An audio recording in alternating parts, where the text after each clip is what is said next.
Welcome to the Nerd Party.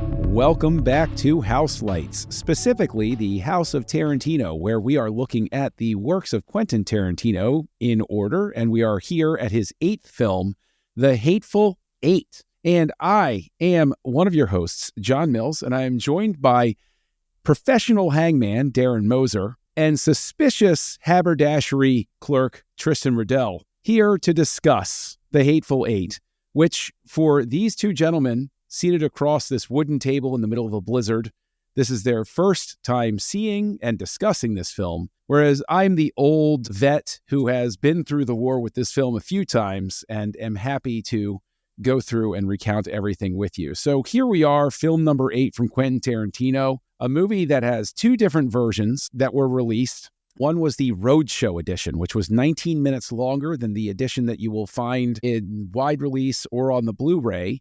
And so we did watch the Roadshow edition this time because it is the preferred edition from Mr. Quentin Tarantino. We watched it digitally, of course, even though he avoided the use of any digital media as much as he could in the finishing of the Roadshow edition. So here we are. And gentlemen, I want to just embrace this from the beginning. This is a very lengthy film. And Darren, I know that you're a particular fan of long films. In fact, every week after we record, you're like, I need longer films in my life. Please, we need to finally discuss The Cure for Insomnia, a legendary film that was 17 hours long.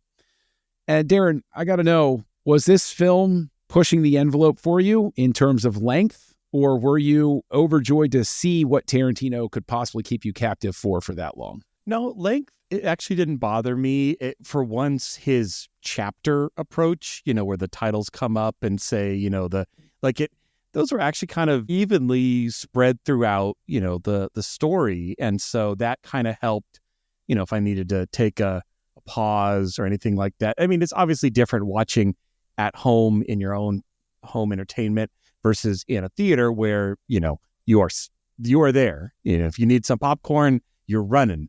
And this is definitely a movie you don't want to miss a line of dialogue because you're going to be lost if you miss anything. But yeah, no, I'm curious though, John, on something you said in your intro. You said that Tarantino was trying to stay away from anything digital. Did he shoot this on film and cut it with a razor blade, or is that taking it a step too far? Well, all I know is that doing the research for this, which I have actually read about this before, and I read about it again, but yes, they worked to avoid digital intermediaries in the processing for this film. They shot it in Ultra Panavision 70 millimeter.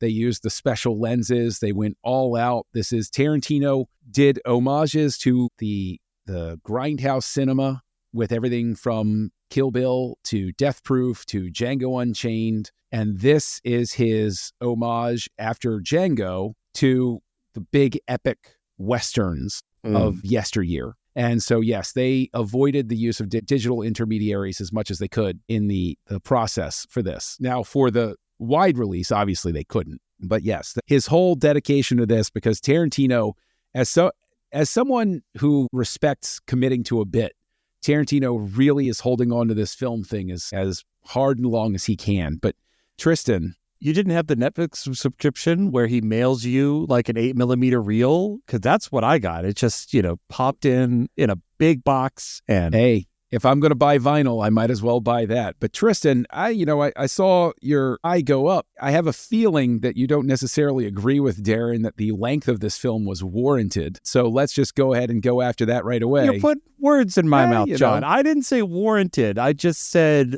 it was digestible in chunks by chapter. Fair enough. So Tristan, the big question always, you love to talk about macro and micro editing. How angry were you at the end of the Hateful Eight Roadshow edition? Oh, God. For me, it was, and some of you might have guessed by the sound of my voice, I've been sick for about 2 weeks. No, you're yelling at your television after watching this movie. We know.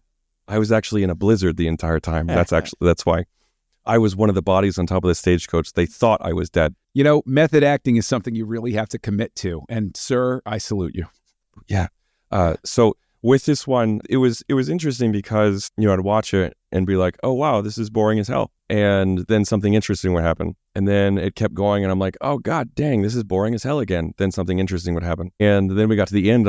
I was like, wow, this is really interesting. Like, we should have done more of this. And I think by the end of the movie, I wasn't angry that I watched 3 hours and 7 minutes of a movie. That's because that's fine. I'll watch a long movie if I think it's warranted. I think I was angry that I probably would have liked the theatrical more, but I don't have the constitution to go back and watch the theatrical and find out. Really? Because I've seen both versions, and I can tell you, I even watched it when it was released on Netflix in the 4 episodes or whatever. And I can tell you that very strangely, it doesn't work. I want to ask you about that. I want to ask you about that because you're a stickler with that stuff. You're like, if you're going to release these episodes, why release it as episodes?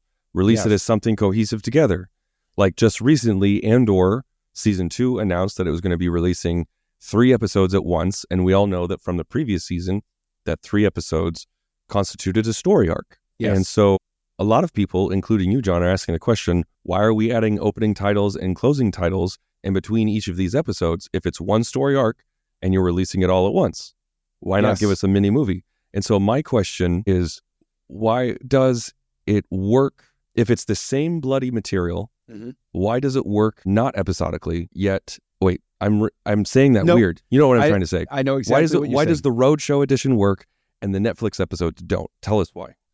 In my opinion, it is because a film, regardless of whether you think, oh, this film was too long, this film was too short, what have you, when you sit down and you write a whole work, when you compose a whole piece of something, you are looking at it through that lens. You're saying, here's my beginning, here's my middle, here's my end, here are my chapter breaks, here are those sorts of things. And then to go back and make what are arguably arbitrarily enforced breaks because you say, okay, this is how long an episode, quote unquote, should be, then you're going back and you're interrupting whatever flow that you had.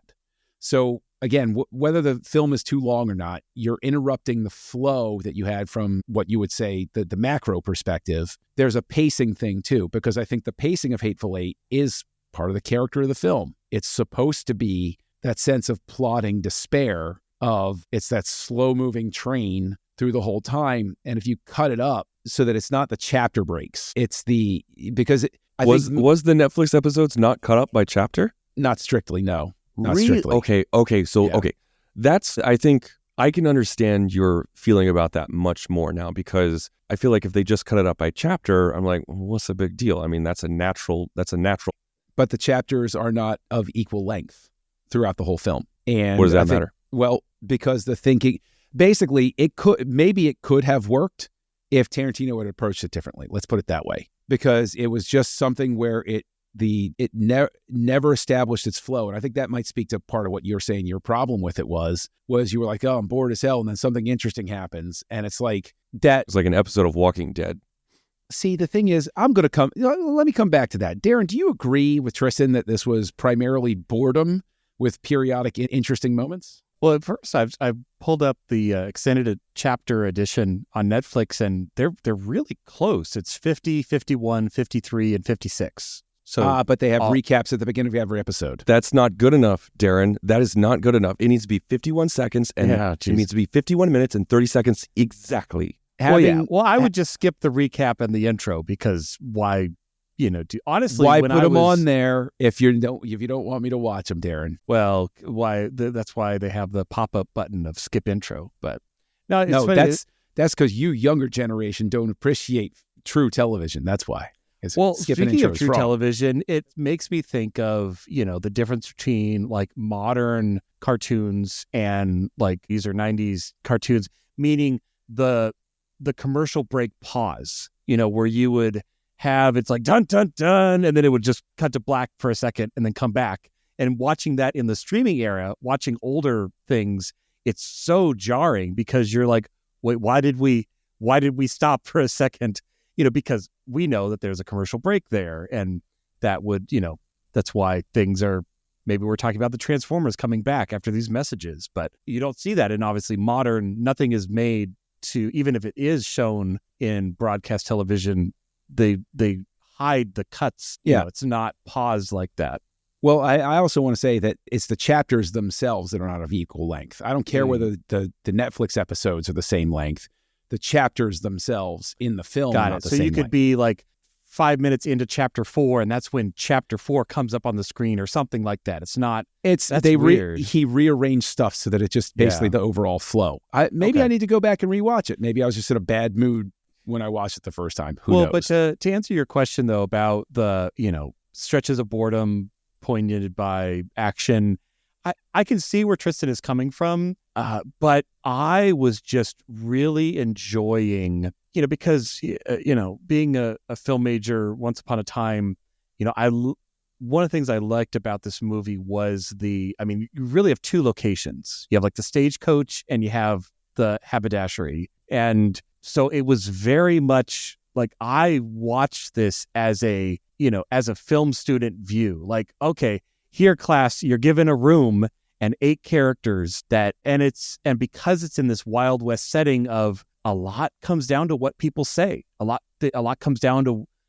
trust is super important, and what trusting your gut of who you can trust. So yeah, there were definitely times between action where it's like, okay, could that have been shorter? Yes. It's a slow burn at times, but I think if this wasn't a Western, Westerns give that kind of lawless era of everything is about consequences and risk, because especially these people, you walk into a building, everybody has a gun. What's to stop everyone from shooting everybody else? Well, you have rules and law and deciding factors, but at the end of the day, it's a Tarantino movie, they're all going to shoot themselves. But yeah, all that to say, I do agree that it could have been trimmed, but it wasn't necessarily something I hated about the movie. I like movies, Tristan. So. See, I will fully cop to the fact that the first time I watched this, now obviously this is your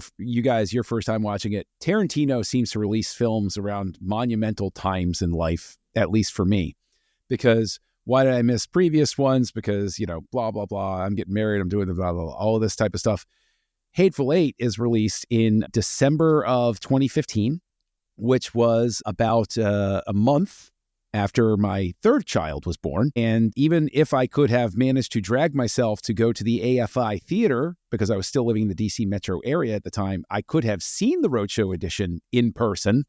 It would have been terribly irresponsible of me as a father to do so. And so I did not. And then, of course, it disappeared from theaters around me fairly quickly because getting a 3-hour time slot on a movie that isn't an Avengers movie is incredibly difficult, So, because this was never going to light the box office on fire. And it's a Western. Like, I've seen all those chart graphs of, the rise and fall of musicals and Westerns and sci-fi and action and comedy. And Westerns, they're not super hot right now. Not that they're not good, but they are not what the average viewer is really chomping for. I want to talk to you guys about that. Okay. The composer, John, what's his name? Ennio Morricone. I've heard it pronounced Morricone and Morricone. Both. I've heard it pronounced both ways. Let's say Marconi, because I think Falcone is better than Falcone. I agree. So he doesn't consider this a Western. Where'd you stay last night? It's more of a Holiday Inn. Yes. So he doesn't consider this a Western.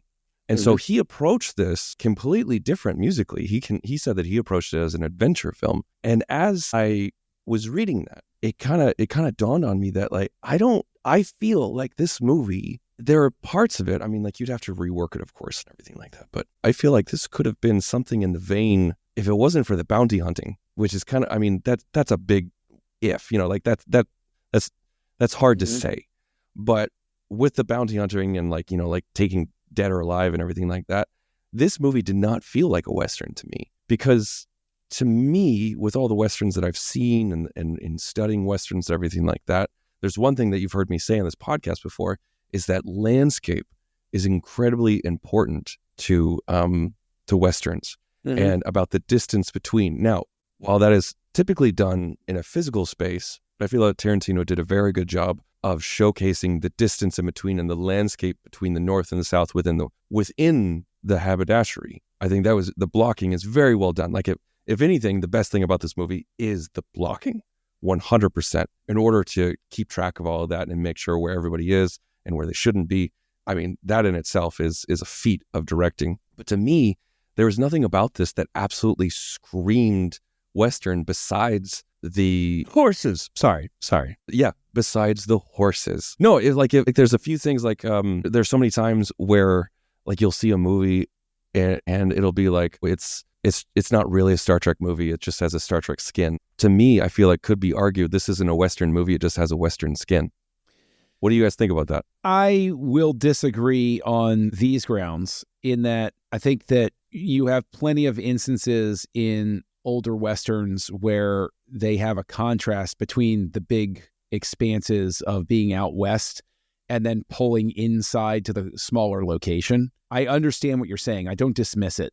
I'm saying that I think that the landscape establishing shots in the beginning firmly root it there to give you that sense of place. You understand you're occurring in a Western, which to me also carries a connotation of time period.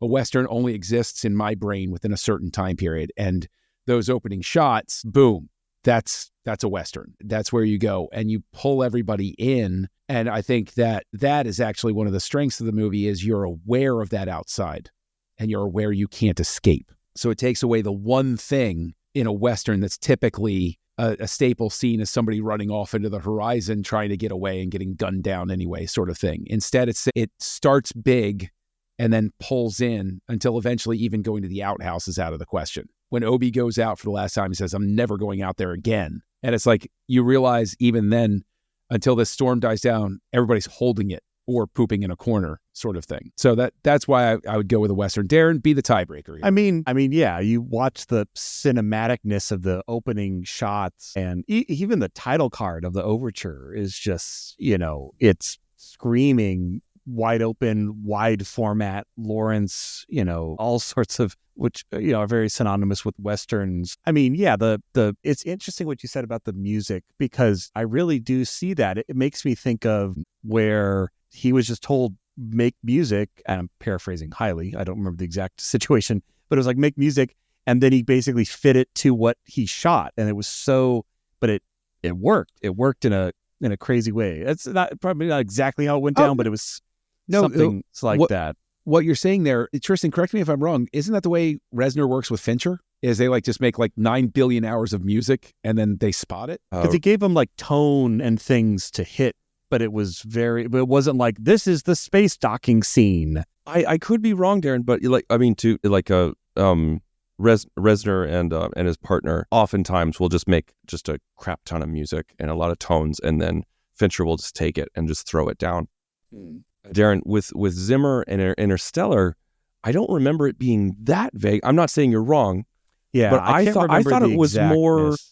I think the main thing that Nolan hid from Zimmer was he didn't tell him that it was a father-daughter relationship. He just said father-child relationship, because he thought that if he told him it was a father-daughter relationship, it would alter what he thought it should be naturally. And because for a man, we're all girl dads.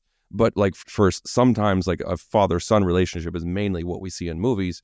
And so Nolan didn't want Zimmer for his brain to automatically go to something, more feminine, I guess. Yeah, intentionally. Yeah. And so I that's the only thing I remember him keeping a secret. Yeah, it's some mix of all of that where it wasn't necessarily secrets, but it was, I think, broad strokes of the intent of the scene and the mood, which, you'd think it's almost like conducting without watching the movie first, which is, we would be like, that's crazy, but it worked. In the John Williams era, it's the complete antithesis of the way he works, which exactly. is he looks at a rough cut of it and comes up with stuff and everything. But so long as we're talking about the score, which did score Morricone his first and only Oscar, the music that he composed for it also brought in 3 unused tracks that he had originally composed for The Thing, and even used Reagan's theme from Exorcist II, The Heretic. And I find all of that very fascinating because the two of you might know better than I do, but I remember very specifically that Come What May,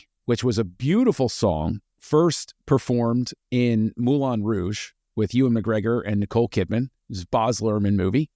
Was originally written for his adaptation of Romeo and Juliet. And as such, unless I'm remembering very wrong, it was disqualified from consideration for Best Original Song. So my question is it just because those 3 tracks from The Thing were unused that, like, I know that some certain percentage of the soundtrack has to be original material in order for it to count toward the score nomination. There's like all these weird Byzantine rules, with the Academy and everything. But I'm guessing, shouldn't that have disqualified the score at some point? I don't want it to. I think this is a beautiful score. I love it. But, you're 100% right about Come What May and the history behind the awards. And it was ineligible for Academy Award for Best Song. But the thing is, it doesn't mean it could be different rules for score. But see, that's sort of the thing that I would go to as well in defense of the film, taking the time that it does, is those 3 tracks that he repurposed from The Thing, I think really speak to the fact that this is kind of a horror film along those same lines, because that's the whole idea of The Thing as well, is you're trapped in a snowstorm and you don't know who you can trust inside inside the small station that you're trapped in. So I think it was very apropos that I need tracks that evoke this. And he's like, I got these 3 here that I didn't use for The Thing. And this is basically the same idea after a certain point. All of a sudden, Kurt Russell hears it and goes, wait a minute. Yeah, I know this song. But also I wanted to ask, because there was a White Stripes song used in this, Apple Blossom, when we're establishing Daisy Domergue. Tristan, I'll throw it to you first. Appropriate use? Did you get a kick out of it? I'm a gigantic White Stripes fan. I own every single one of their albums on vinyl. Jack White is a big vinyl fan, and so his vinyl releases are always heavy duty and extra quality. So I have all their stuff. I love all their stuff. And so when I heard that, I got a stupid grin on my face. I don't care if it was used inappropriately or not. Honestly, I'd say ever since A Knight's Tale with Heath Ledger, I've been absolutely in love with music used out of time. That's completely fair. Darren, are you in the Tristan camp with this, or were you saying, what is this modern song doing in my 1880s movie? It's really funny you say this, just because at the time of this recording, the Andor Season 2 trailer dropped like yesterday, and it has a modern, normal soundtrack played over it, and the internet is very divided on that fact, to say the least. But terrible song choice. I had to watch it again on mute. Yeah, it's not the best song. It has the word rebellion in it, which apparently is enough to put it in the trailer. But I think the energy it conveys, I get, and that's how I try to interpret it. But all that to say, yeah, no, I think this works fine. It didn't pull me out. Except for the little bit of piano playing, there's no diegetic music. There's more tone in this movie, where it's kind of thinking back to, I think it was The Dark Knight, not Batman Begins, but I could be mixing those up, where we started to have that long sustained bow pull that just created the Joker's tension. And I got very similar vibes from this movie of just building tension. A lot of that. I will also say that I'm not going to watch the Andor Season 2 trailer until they cut it into 3 pieces and then make me watch all 3 pieces at one time. But 3 even pieces. Blisteringly even, down to the millisecond, or I'm out. I'm not even going to bother. So the second piece is just going to cut and then just pick up in the third piece. It's just insulting if you do it any other way. But also, speaking of music, we might as well start talking about controversies with the film. And one of them that, has been there since day one is what is known as the antique guitar incident. Yes. Wherein Jennifer Jason Leigh is playing a period-specific, authentic guitar from that time period. Yeah. Preserved. And it was supposed to be swapped out between takes before Kurt Russell smashes it. And of course, it didn't happen. So we get a very real reaction from Jennifer Jason Leigh when she goes, whoa, and then suddenly it cuts to a and different. Then it cuts. Yes, because you can see her turning to the crew with panic in her face. Like, didn't somebody tell him not to smash this one? Now, Darren, we know that Tarantino likes to court controversy from time to time, but I know this seems like a silly sort of question, but how irresponsible was it of this director to borrow an antique piece and basically immortalize its eternal destruction on screen? Well, I think, and I mean, I wasn't there, but I think it comes down to, was it scripted that he smash it, or was that an impromptu decision by Kurt Russell? Because if it was scripted, then I'm looking at like the prop master, who should be like, my one job today of filming is like, as if it's a, prop weapon. It's like it's in his hands. I take it from you after this specific cut and I give you the other one. I'm holding the other one, so I'm ready to pass it to you. Like, it should have been that. Anytime you're borrowing something, especially from, a museum or anything, like, you should treat it with that reverence. Now, if it was, an impromptu smash, which I don't get that vibe from what I've heard, is just that it was scripted. But yeah, all that to say, if you're borrowing something, you're the steward of it. You have to treat it nicely. I don't feel he would go. Well, I would go so far as to say that he purposely did it for controversy. That I feel is a bridge too far. But again, I wasn't there. This reminds me of a story of Battlestar Galactica, where Edward James he created an old sailing ship and a model of it. And at the end of the episode, his character gets really, really sad and like looks at it, picks it up, and then smashes it. Well, apparently he wasn't supposed to smash it. It wasn't scripted. And Edward James almost just did it on his own. I don't know if I quite believe that, but the ship itself was on loan because it was like an exact replica. And this is what I don't understand. Like, this is why sometimes I don't always believe these stories, is because I've been on film sets, I've been on production sets, I'm in production now. That's my job. And there are times we have stuff, we borrow stuff, whether it's medical equipment, athletic equipment, memorabilia, whatever it is. Every single person in earshot, every single person who's waiting in another room knows about this MacGuffin. And we all, like, some people are holding it with white gloves. Okay. So your prop master, your production designer, your actor has to be some of the dumbest people on earth if that happens. It's like right underneath making sure the gun's not actually loaded. Well, and I get if they were planning on swapping it, like it's scripted, like that, it boils down to, okay, that at least I can see the path to disaster. It wasn't I'm just going to smash this thing, because obviously he knew not to smash the real one.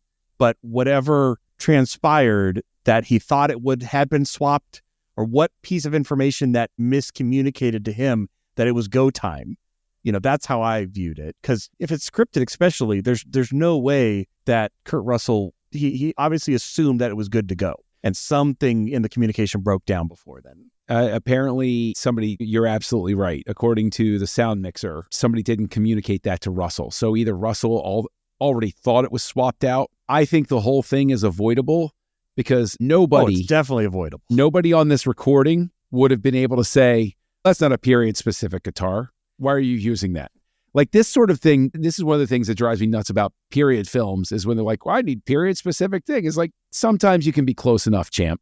Use old guns. Don't use like a Beretta 9.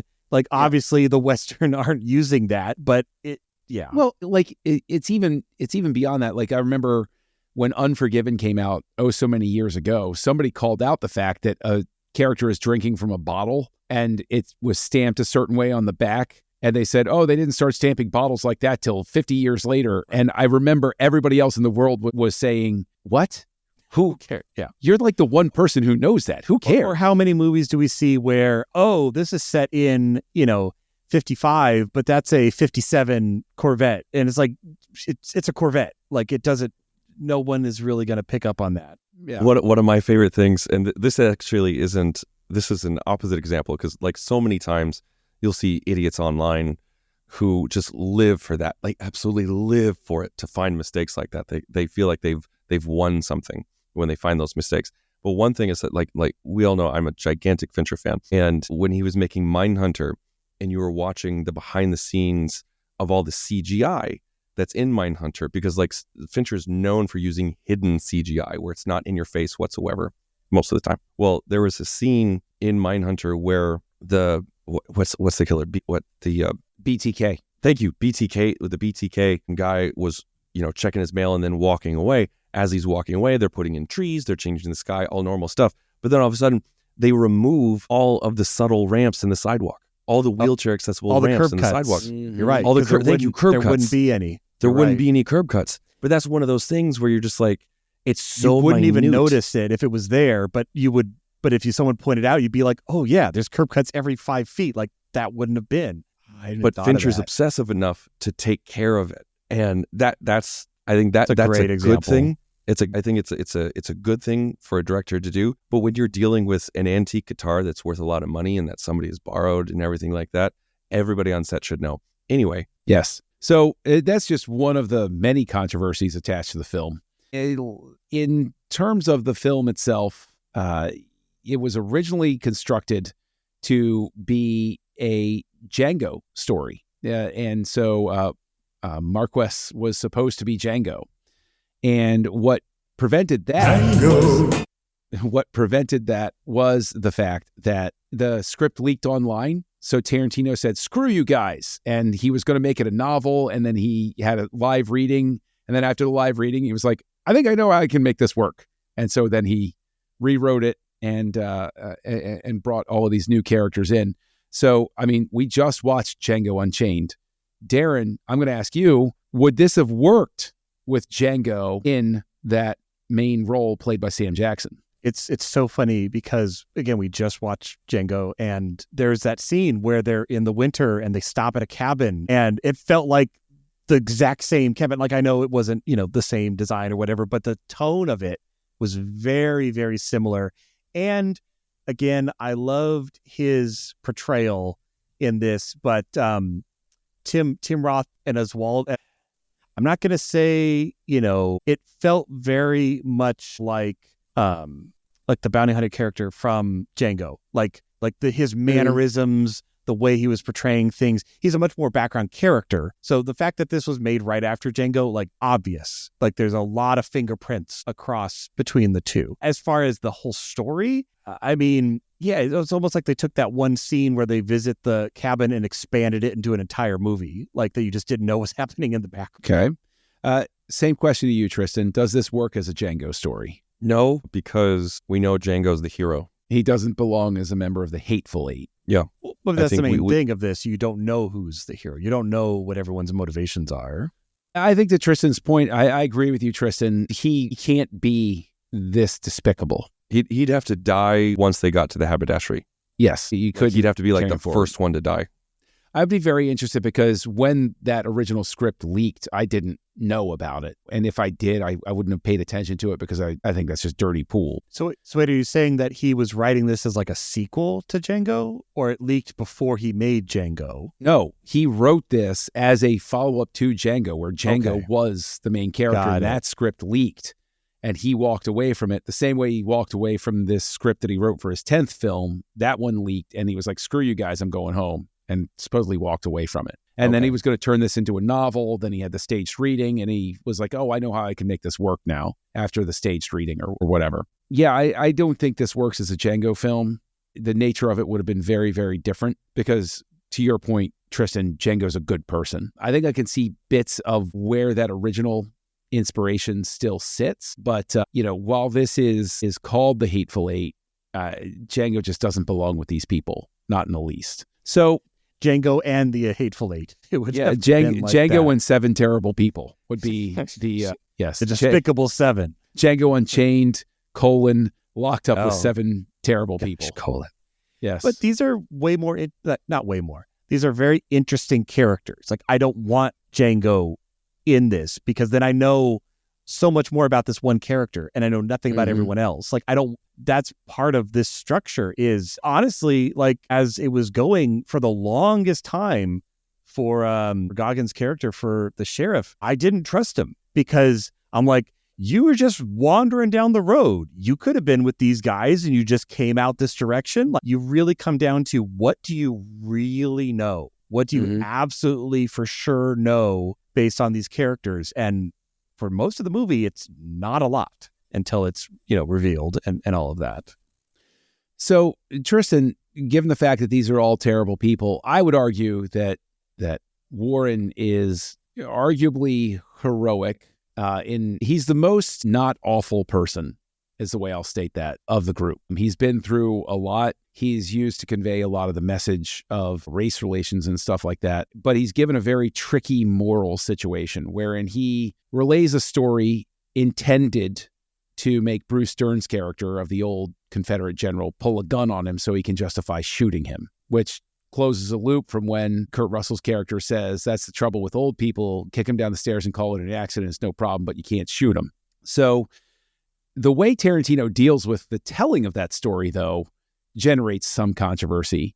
I wanted to get your take on that with your first encounter with this film. Yeah, it's interesting because when I watched this actually partially on Netflix, just because I was having streaming issues and I'm like, oh, it's on Netflix, look. And when it starts playing, it pops up in the top corner, hey, rated this for graphic nudity and violence and, all this stuff. And I'm like, oh, okay, not where I was expecting the graphic nudity. And it's so interesting because, it's a terrible scene. Mm-hmm. But it could also be just as despicable for the character not showing, because our minds are so much more powerful than whatever we would see.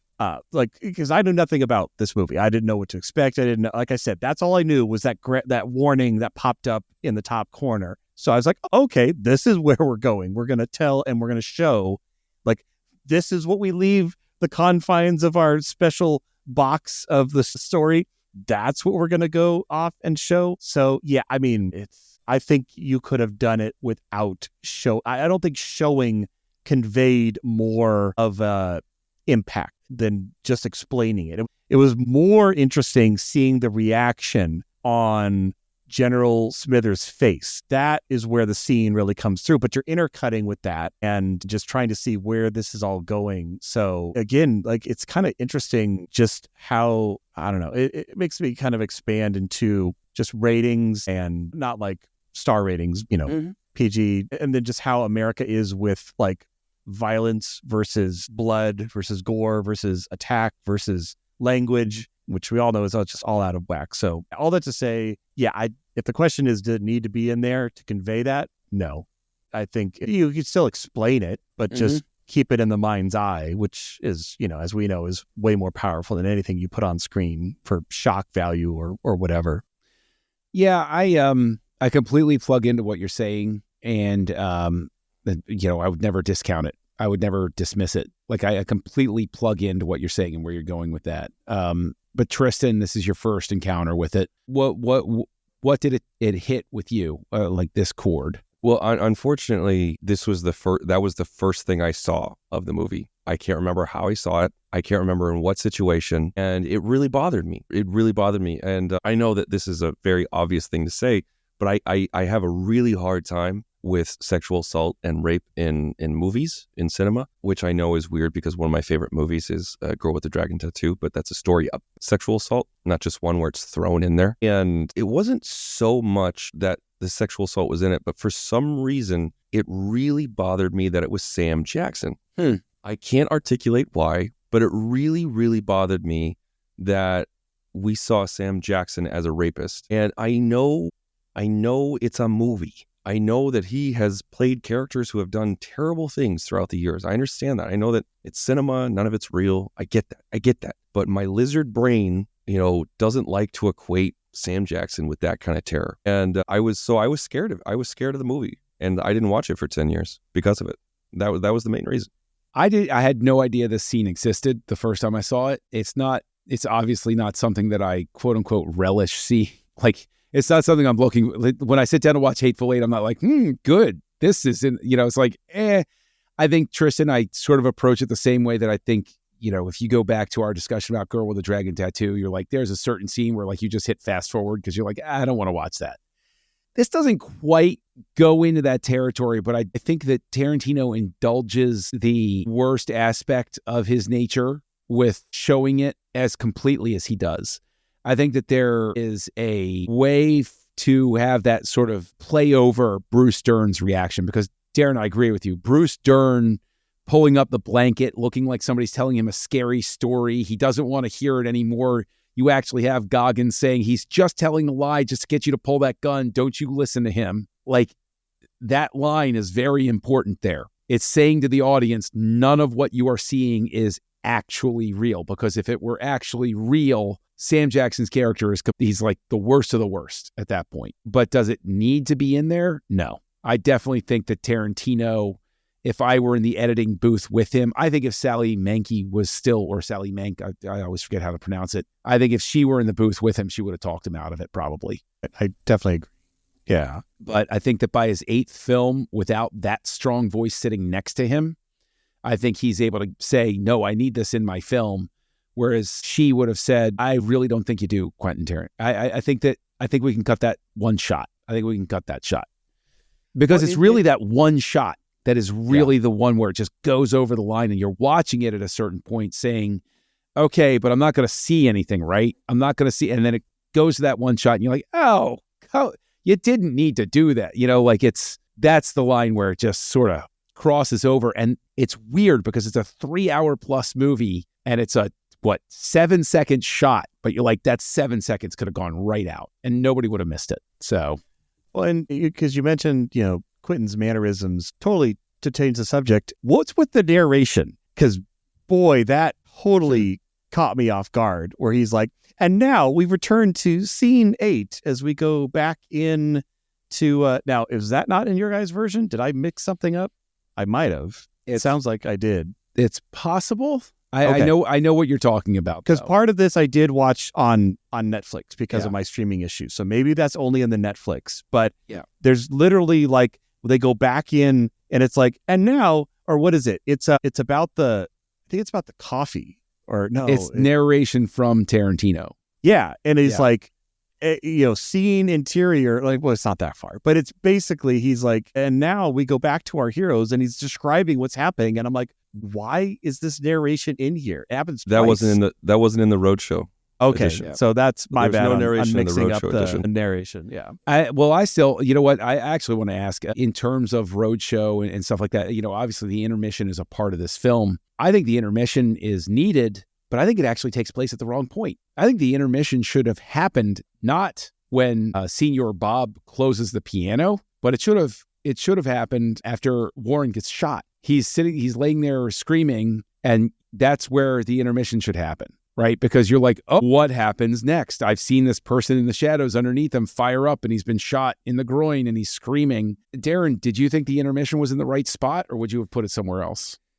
I mean, I did like the sound, again, that whole scene where he was playing the piano. And I started to think, especially as we started adding like the coffee and things like that, like it started to make me think, did somebody switch and start playing music? And so he was actually over, like you start to really pay attention to who is where in the frame. We're starting to get that really interesting quick push focus as she's like looking over her shoulder, and then it focuses on him, and then it goes back to blur, and then it goes back to focus. But yeah, I had no problem with where it cut, but I do think what you're saying, John, is a better cut would be like after the shotgun through the floor, because it's such a startling moment. It's like the beginning of the next act. Like you feel that things have changed in that moment. Mm-hmm. Tristan, you're fine with where the intermission is, or you think the entire movie should have been intermission? Yeah, I don't care. Okay, fair enough. What 40 minutes exactly would you cut from this movie, Tristan? No, I like to honestly answer your question. I think that would have been too late. I think it would have been too late in the movie. Like I understand your argument. I think it's a very strong argument, but from a logistical standpoint of where you're supposed to put an intermission, you don't put it that late in the game. You try to put it at the halfway mark, at the 2-hour mark. Like if you have 90 minutes left, you put it there. Like if you think about like a 2-act play, like the second act is always shorter, but you don't do it when you have 30 minutes left. That kind of thing. Yeah, I think the spot I'm talking about, there was still almost an hour left in the film, but that's either still way, too lopsided. That's is fair. what I mean. I hear you. Thematically, I agree with you, but structurally, I don't think that works. I love the tone shift. I think that's a tone shift. It's an absolute. It's a throwback in time. You start over and you see an alternate beginning, and so it absolutely makes sense to put it there. And to me, that's when things started getting interesting. Was that last hour? I was like, this last hour is pretty cool. Like, I like this movie. Let's watch this movie. Sometimes, I'll watch a movie where sequences are out of order, and I'm like, this could have just been straight through. But Obviously, that's not the case in this. You need to not know anything about who is in there until much later. You need to be from the point of view of the stagecoach, not from the haberdashery at first. And of course, like Six Horse Judy, Minnie Mink, and Sweet Dave are like the coolest people ever. Of course. And like the dude's name's Sweet Dave. He's a sweetheart. It's just, there you go. It killed. And then like when they got shot, I was like, oh, at least they died quickly. No, they didn't. Okay. Yeah. Well, it's funny when that started because, it's another 6-horse pulling a stagecoach. And I fortunately noticed that because I think in the Hateful Eight, well, not the Hateful Eight, the first stagecoach, they have one horse that is like a different color. And in the second one, they're all brown. Because at first I was like, did something glitch, or is the movie starting over again? Because obviously you're supposed to internalize that, but I thought it literally had skipped back to the beginning. I'm like, no, not the long snow again. I want to get back to the haberdashery.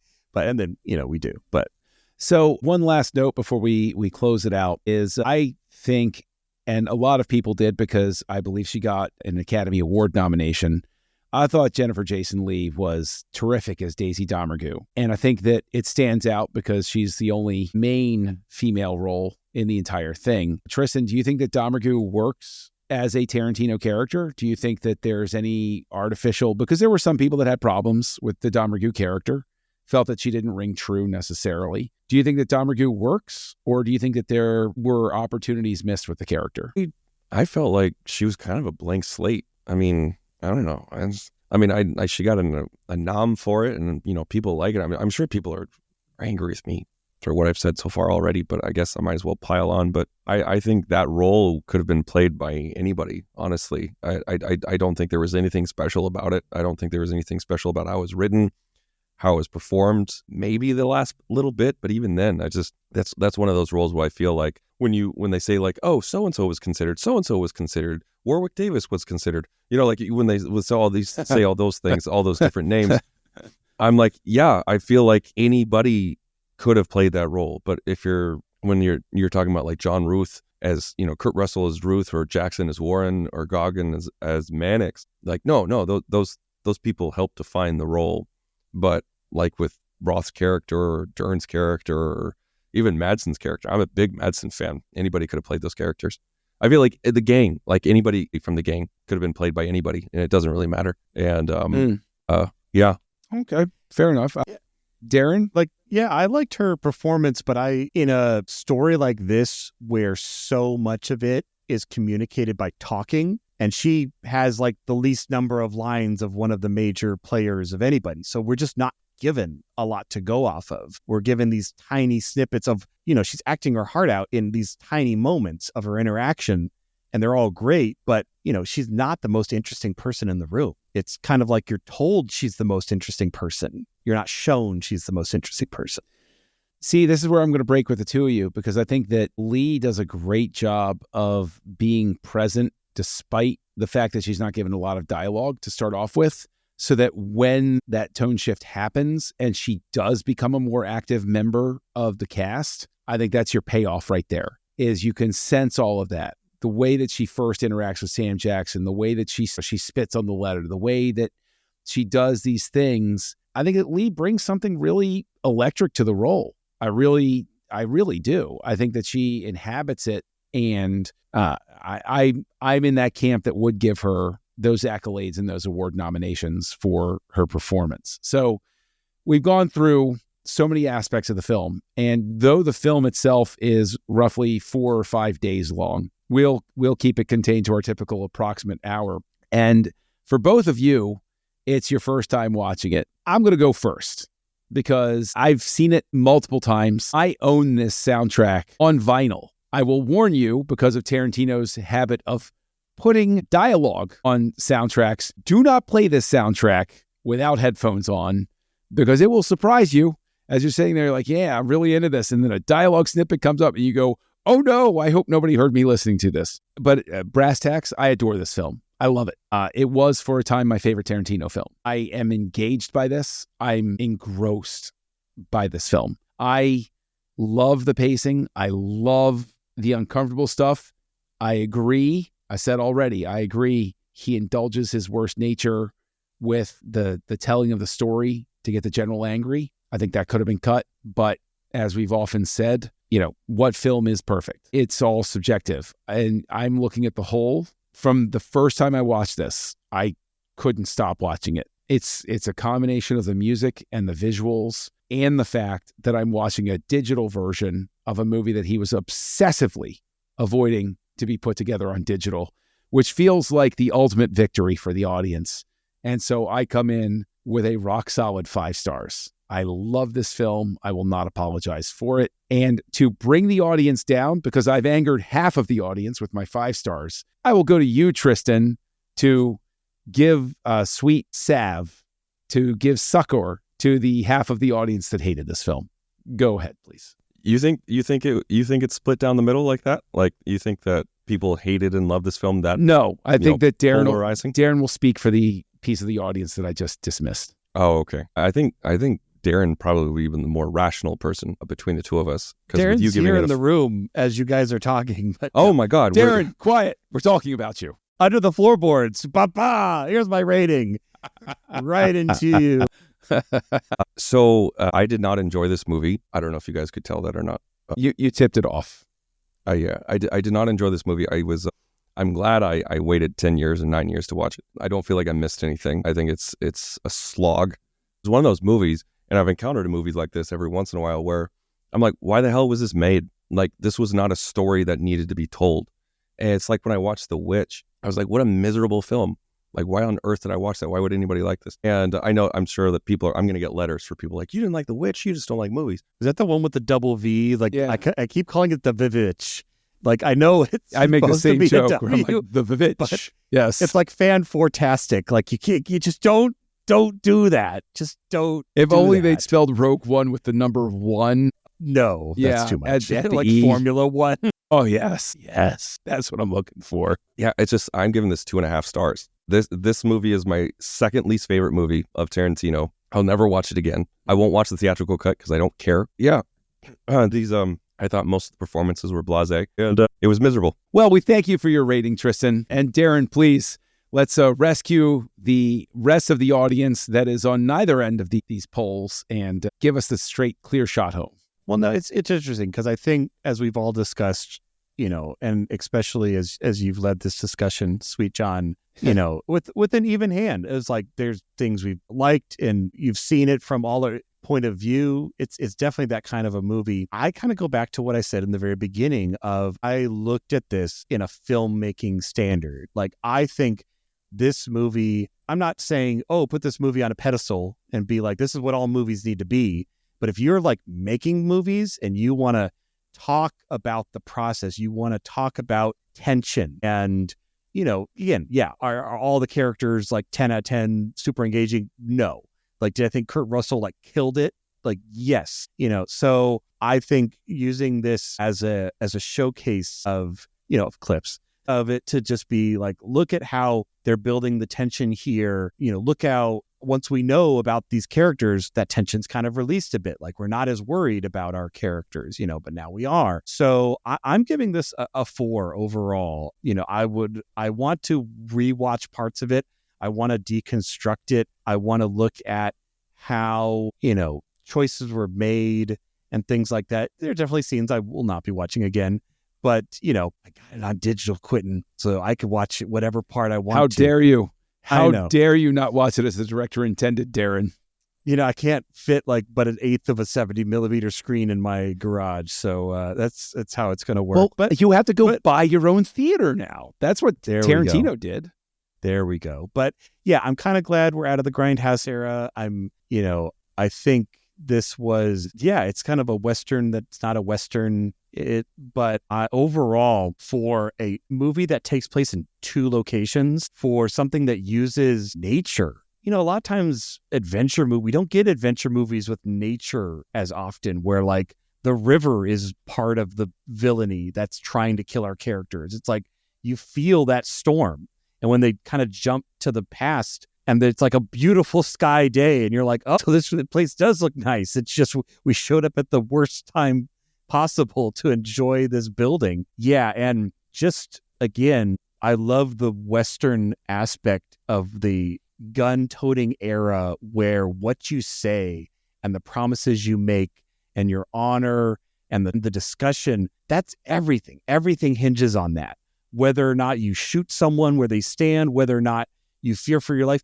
And I love seeing the characters break that down and come up with, because, I'm thinking like, I don't know what to do. Okay, here, pop quiz, hot shot. You're chained to your bounty and you're in a room with 7 individuals that you don't know what their allegiances are. How do you approach that? And I thought a lot of what the characters did was very smart, especially Kurt Russell.